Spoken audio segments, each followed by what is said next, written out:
What are the responsibilities of mayor?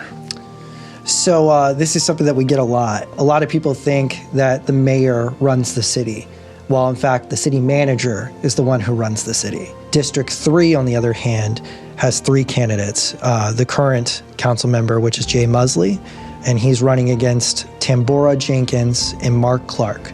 So that's really the only one that's up for grabs.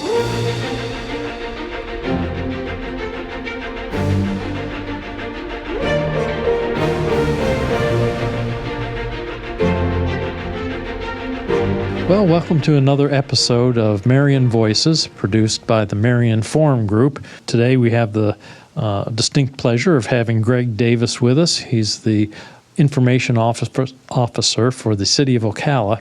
And today what we want to do is talk a little bit about the job responsibilities of the mayor and the council members. As you know, the city election is coming up on September 16th. And by the way, if you're not registered, you need to register before August 18th. And you can do that at the Supervisor of Elections office. You can call them, or you can go to votemarion.com on the internet, where you can also register to vote. Greg, welcome. Thank you so much for having me. I appreciate it. So we have a lot of people who move into Ocala, and figuring out what the city government is doing and what it's about is usually not high on their priority list as they're moving in. But they will get to vote if they register before August 18th. And we need to let them know what it is that they're voting for. Absolutely. So we have a mayor and we have 3 city council seats. Correct, even though only one of them is really up for election. The other 2 are unopposed. Oh, okay. Okay. So first off, what are the responsibilities of mayor? So this is something that we get a lot. So in each government structure is different, but the way that Ocala is ran, our mayor is more of a ceremonial position. So a lot of people think that the mayor runs the city, while in fact the city manager is the one who runs the city. So the responsibilities of the mayor are actually primarily just 2 things. One, he oversees the police department.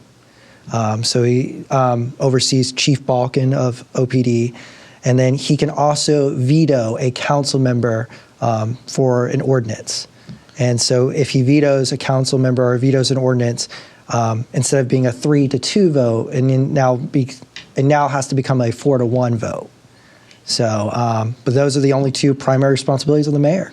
Okay, so it's a part-time job, not a full-time job? It depends who's in the seat. So like somebody like Ben Marciano, who's our current mayor, he takes the job very seriously and he runs around and pretty much participates in everything. And he's been a great person to go and bring that community engagement piece for the city. We're very happy with the efforts he's put in towards it. He's put a big emphasis on mental health, physical health for the city, and goes to a lot of ribbon cuttings and speaks at a lot of events. But is that required for the job? No, right? It's really up to the mayor and their schedule.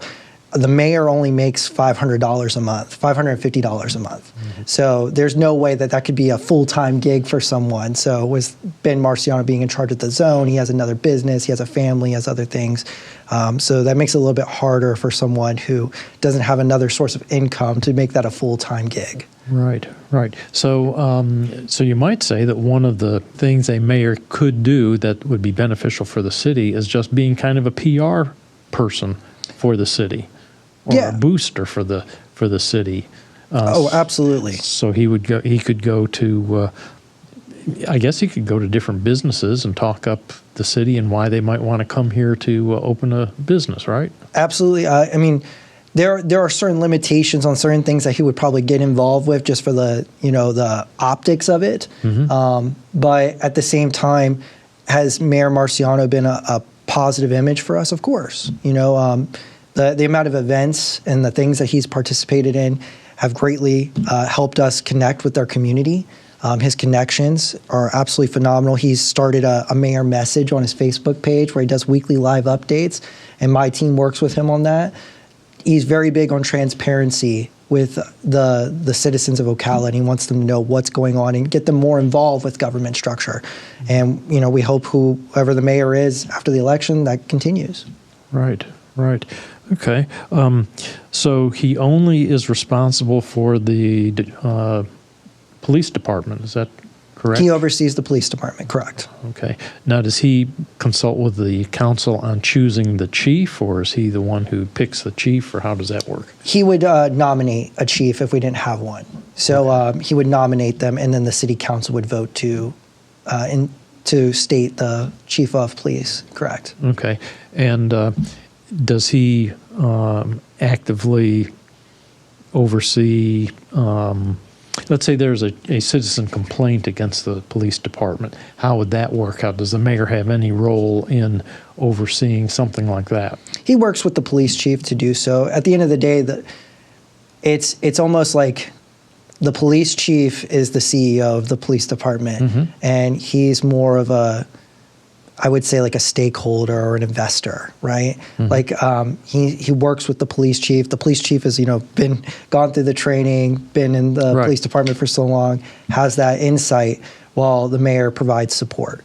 So if there's been already incidences where we've had press conferences and so forth, where the mayor of course speak on behalf of the police department or work with them, but he doesn't go in there and just speak on alone. He always speaks with the team and has insight, and they also have a PIO that works with him as well.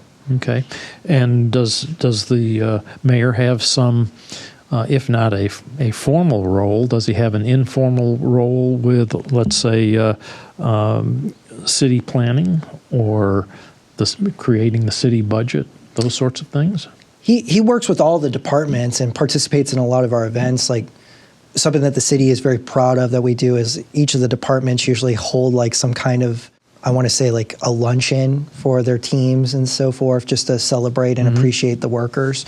He'll come to all the events, and he usually shakes everybody's hands, talks with them.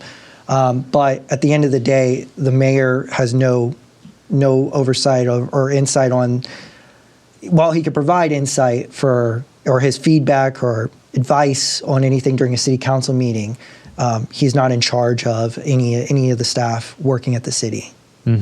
Have I missed anything on the mayor's role that you want to elucidate on? It's very simple, but I know a lot of people, they get it confused, and I'm just working with Mayor Marciano. I know like he can't go to Dillard's without somebody stopping him saying like hey, we need to fix this in the city, right? But he just always tries to give out the contact information, who they should reach out to. But at the end of the day, the city manager, who's Pete Lee, he's the one who is the person in charge of the city. He's the CEO of our city. Okay. And how is he chosen? City council. City council actually has, other than the police chief, where they would vote for that, they have 4 other people that work with them. So they are the ones that select the city clerk, the auditor, the city attorney, and the city manager. And so let's talk about the city council. And you've already specified some of the things they do, but continue on kinds of what other things they do. So the main thing that I always try to get people to understand about city council is their main responsibility is policy. So the city manager, they trust in him to supervise and work with all the staff, while they're the ones that figure out the policies and they approve the budget and they work on the ordinances, as well as they'll approve like the planning and zoning. City council meetings are their big time to shine. Yeah. And there's 5 council members? Correct. 5 districts. 5 districts.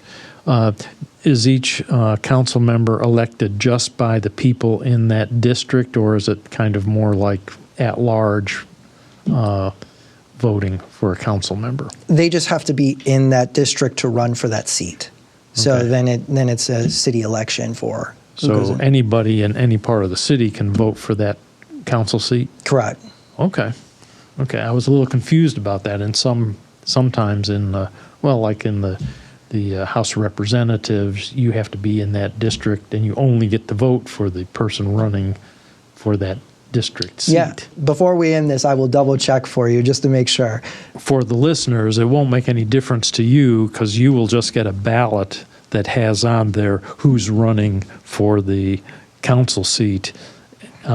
And if it's by district, then it'll just have the one name for your district, so you won't get confused on the ballot. Yeah, I apologize about that. So, and I can double check that for you as we're going. All right.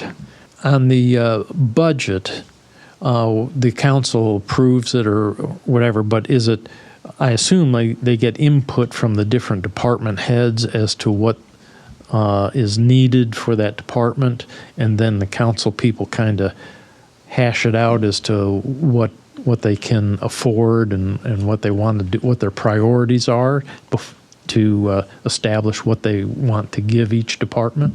Correct, yeah. So we're actually having our budget hearings coming up soon at the next 2 city council meetings in September.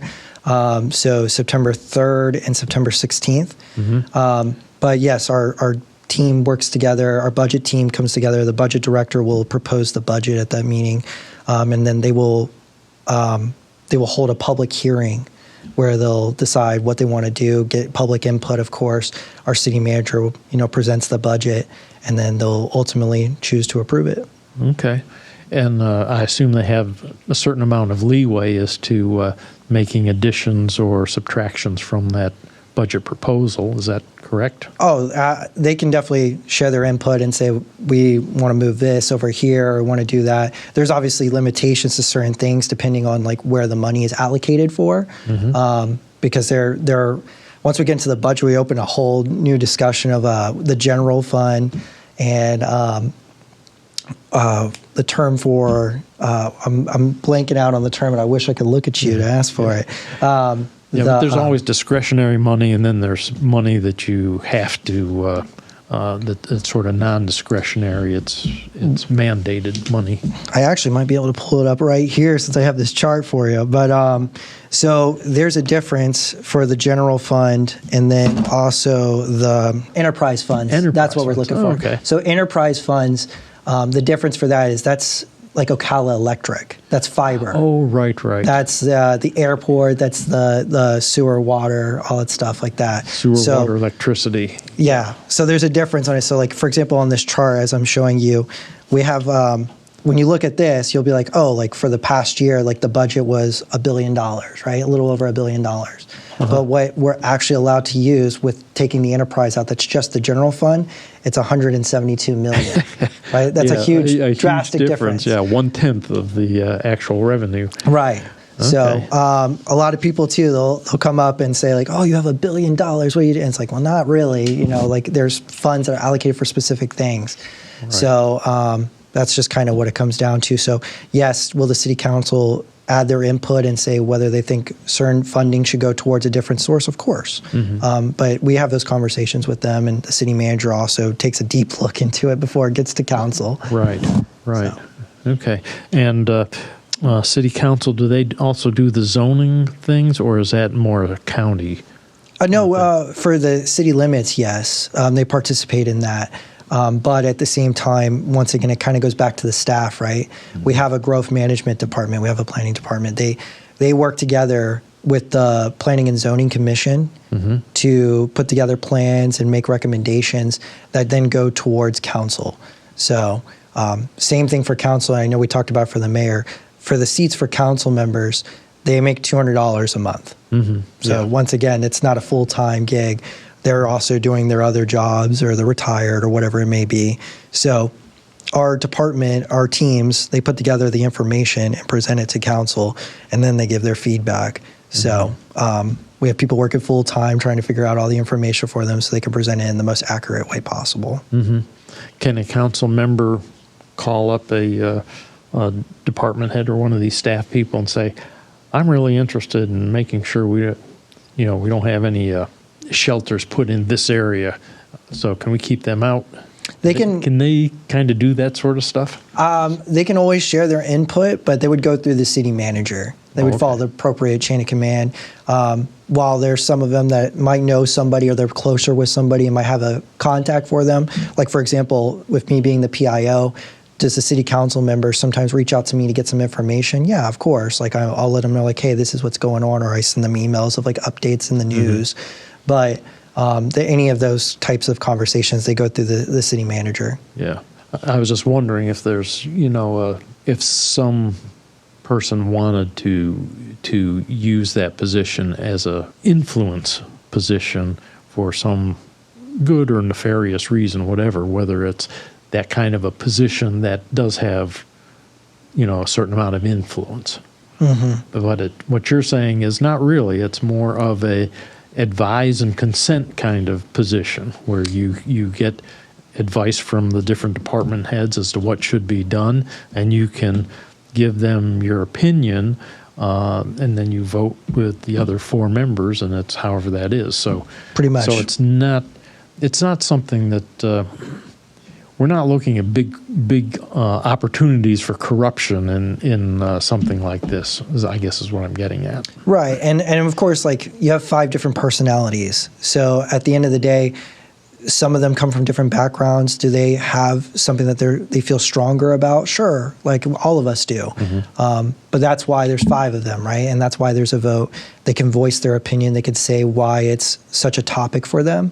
But at the end, even for the mayor, for example, like if he's up there, like obviously he has a big he has a big emphasis on physical health, right, for the city. Being a gym owner, that makes sense as well. Right. But also, too, he wants everybody to be healthy in the city. Yeah.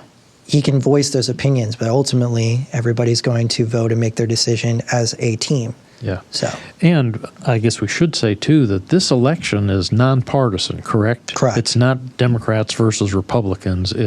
These are nonpartisan elections. They just want people who are interested in doing a good job for the city to run. Correct.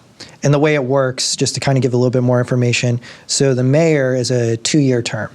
So every 2 years that is reelected, voted for. This term, you're voting, Mayor Marciano is going against one other candidate, Zachary Feliciano.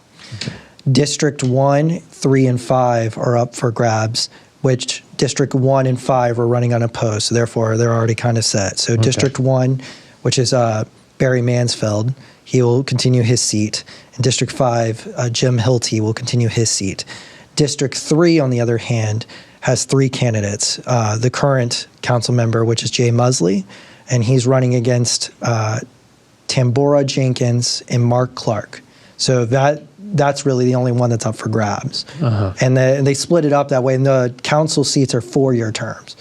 And they're staggered. So that way, while District 1, 3, and 5 are up in 2 years, then District 2 and 4 will be up. Right. So that way we don't just start with a brand new council. It just doesn't know what's going on and change everything. You have to have some overlap, some continuity to what goes on.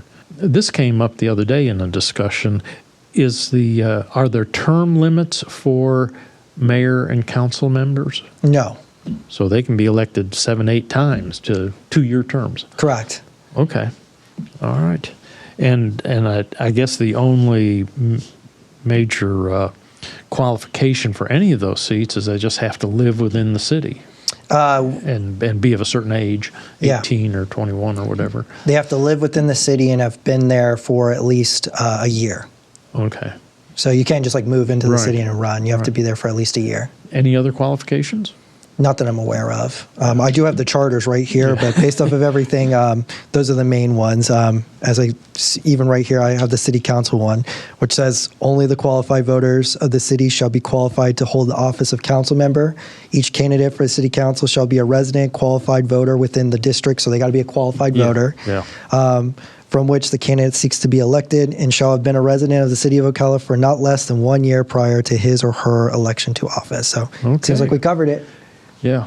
Let's see. Does the city council set, I guess we've kind of talked about this, set priorities when we talk about waste removal, homelessness, affordable housing, policing, and taxing? Can they set priorities? Or, again, is this just something that comes up from the budget director about these are the kinds of things that we need to do? So anytime that there's a specific thing they want to focus on, so Let's say affordable housing and homelessness. Those have been kind of two big issues in various cities, and in talking to residents, I hear that can be a problem here also, affordable housing. And I've noticed that there's been some housing projects going up kind of all over the place. On the north side there next to the Recharge Park, had that big complex went up, and a couple small ones went up down here in the center of town. So how does the council members or the mayor affect getting more affordable housing here in the city?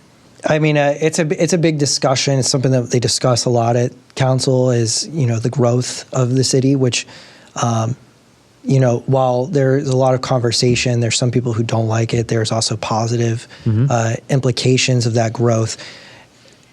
At the end of the day, they can give their feedback and have that discussion, which they've been doing at city council, trying to figure out, like, how can we make everybody happy, which is obviously a difficult and impossible task.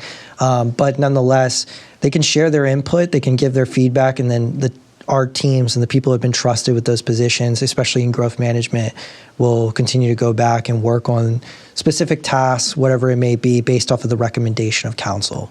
So if there is a specific project and they're wanting there to be more focused on a different area, whatever it may be, they can say that, and they don't have to vote for anything. They can simply say, we don't want to vote for this, we want more time, let's bring it up to the next council meeting, let's push it back, whatever it may be. Okay, and so they can actually send recommendations back to the planning group, whichever group it is, and say, we're not comfortable with this, we would like to see more of X, Y, and Z, and send it back to them, and then revisit that at a later council meeting. Yeah, and our city manager makes every single council meeting, every director is in the room. So there's never a time where he can't call upon us to come up to the podium and be able to answer any questions for the council or discuss any topic that they want to. So there'll be plenty of times where somebody, even a citizen, might come up for public comment and say, like, they're unhappy about X, Y, Z. And they'll call that director up that's in charge of that department and say, hey, can you speak on this? That's happened plenty of times. Some more than others. Yeah. So when are council meetings? They're usually held on the first and third Tuesday of every month. Okay. While that can change sometimes depending on, that's the usual schedule. And So what time usually? 4 o'clock at City Hall. City Hall. And now the mayor is always present for those meetings also? Correct. And if somebody wanted to talk to a council member or the mayor, they need to call City Hall to make an appointment, or how does that work? They can send emails. They can reach out to City Hall. Sometimes also too, even when there's appointments for the mayor, sometimes they'll call me because I'm the public information officer. Right. So they'll just click on the button, and we try to help everybody we can. I never sit there and go like, oh, reach out to this person, reach out to this person. I'm just like, let me see if I can help you. Right. So a lot of people try to set up meetings with the mayor. I would say more than council members, at least from City Hall's perspective. I don't get a lot of calls asking me, can I meet with this council member? So they probably get it more in their email or their own personal phone numbers. Right. But for the mayor, since he does have an office that's actually right next door to mine, we see a lot more people come in and out for that. Okay. I guess if anybody wants to talk to you, all they have to do is call City Hall and ask for you, right? They can do that. They can go onto the website, ocalafl.gov, and they can either go find our department, which is the communications department, or they can also go to, there's a little tab that says media inquiries, so that'll also bring you to me. But I also run the social media pages. We have a Facebook and an Instagram. We try to utilize that as much as possible to spread information, not just of what's coming up, but also like recognitions and accomplishments and what our team's out there doing. Right. So anytime we can push information, I get direct messages on the Facebook all the time, and I try to answer as many as I can and give them the information they're looking for. All right. Well, we've been speaking to Greg Davis, the Chief Communications Officer for Marion County. Is that your exact title? Public Information Officer. Public Information. Yeah, I can't tell you how many people. The video guy, the photo guy, Yeah. Communications Director, Communications guy, Public Officer, All Information that Officer. stuff. It's okay. I just say, as long as you get communications, we're all right. Right. All right. Well, thank you so much for being on the show, and I'm sure I can think of some other areas that I'd like to explore with you, like maybe the city manager. He's great. All right. We'll maybe talk to you again soon. All right. Thank you so much. Okay. Thank you. I think that did.